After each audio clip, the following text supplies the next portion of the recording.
You guys know that one of the most important things for growing a YouTube channel is having enticing thumbnails that people actually click. Because it doesn't matter how amazing your video content is if your thumbnails don't entice people to want to watch in the first place. Jeremy Vest is going to join us here today to talk with you guys how to optimize those to get the most traffic, most views, and most clicks on your thumbnails. Hey guys, my name is Tim Schmoyer and welcome to Video Creators. This channel is all about helping you guys grow your YouTube audience so you can spread a message that reaches people and changes their life. This is Mr. Jeremy Vest from the YouTube channel VidPalBam, linked up below. Tell us about that real quick. On VidPalBam, we chop up and break down the success science of popular YouTube channels every Friday. And he actually did my channel and he points out everything that's wrong about what I'm doing here, which is actually really helpful. So there's a link to that below. You can go check it out if you want to subscribe to his channel.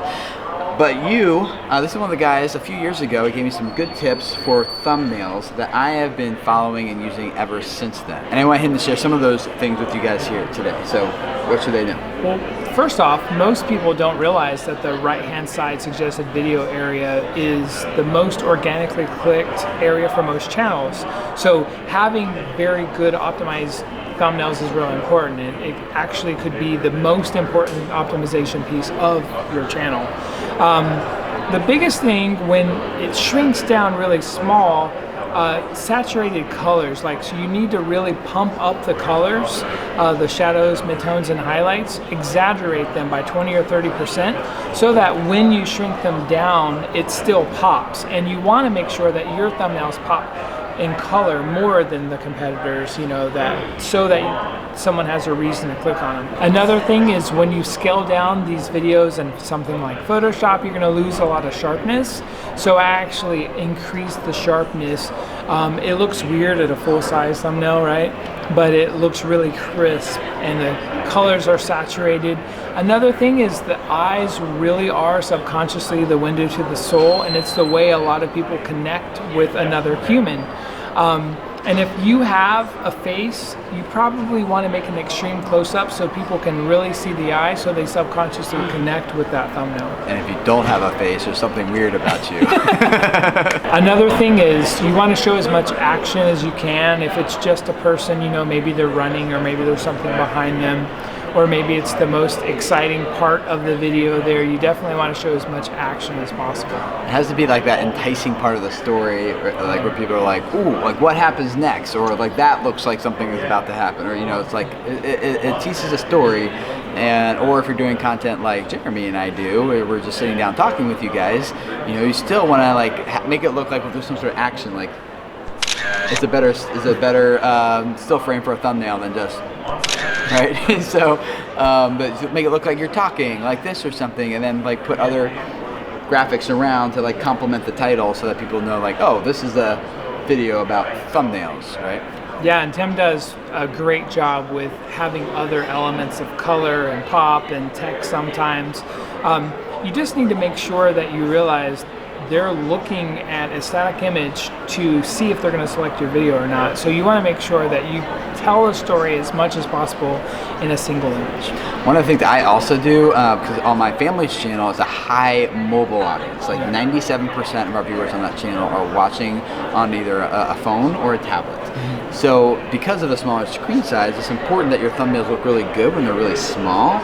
And so when I make my thumbnails, I take my 1080p still frame or picture that we took for the thumbnail, but I edit the thumbnail in what is it, the 123 by 72 or something, like really small. I forget the actual dimensions are, but I edit it at that really small size. So if I can still see what the facial expression is or what the main subject of that thumbnail is at this small, then I know that that's gonna make a good thumbnail. Because what looks big in a full-size thumbnail doesn't usually look good. It looks like an elbow or something small. You have no idea what it is. So I actually edit them in that small. I don't resize the image. I just zoom all the way out in Photoshop until it's about that big. Yeah, that's smart. And another thing is the supporting title is very important.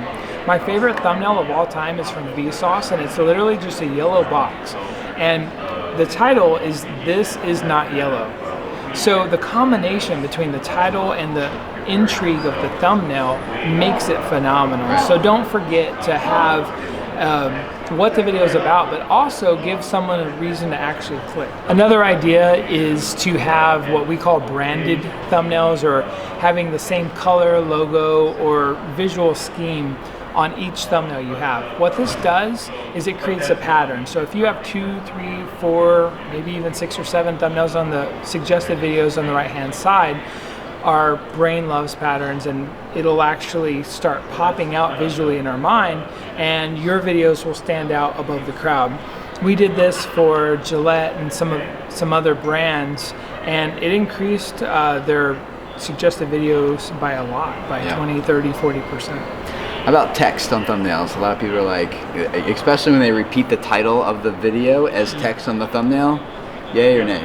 I think text can work quite well, but you can't have a lot of text. It needs to be very bold, and it needs to be very strategic. It's not like a sentence. It's 1 or 2, 3 words tops. And you put text on something. I use text, but I always use text to complement the title.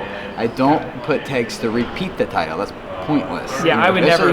There's no, and that text in your thumbnail is not indexed technically. I mean, they might know what it is depending on how nerdy they are, but it doesn't influence anything algorithmically or anything. So, for example, if I do a video of like how to hook a viewer's attention to get more watch time, I have a thumbnail, as you guys can see right here.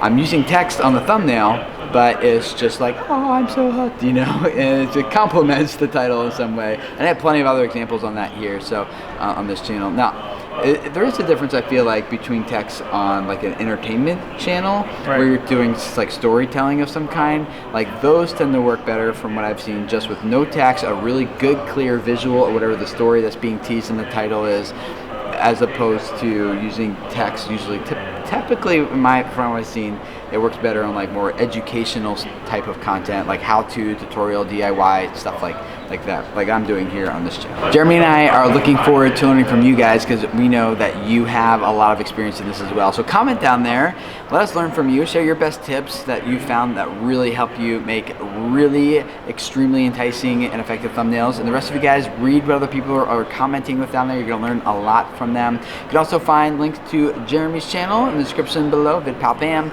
And if this is your first time here at Video Creators, we'd love to have you subscribe. This channel is all about helping you guys grow your YouTube audience, not just for views, not just for more subscribers, not just for popularity. All those things are fine, but they're great tools to the ultimate goal, which is to reach people and change their lives. So thank you for letting Jeremy and I be a small part of that here with you guys. Subscribe, and we'll see you guys again next week. Bye.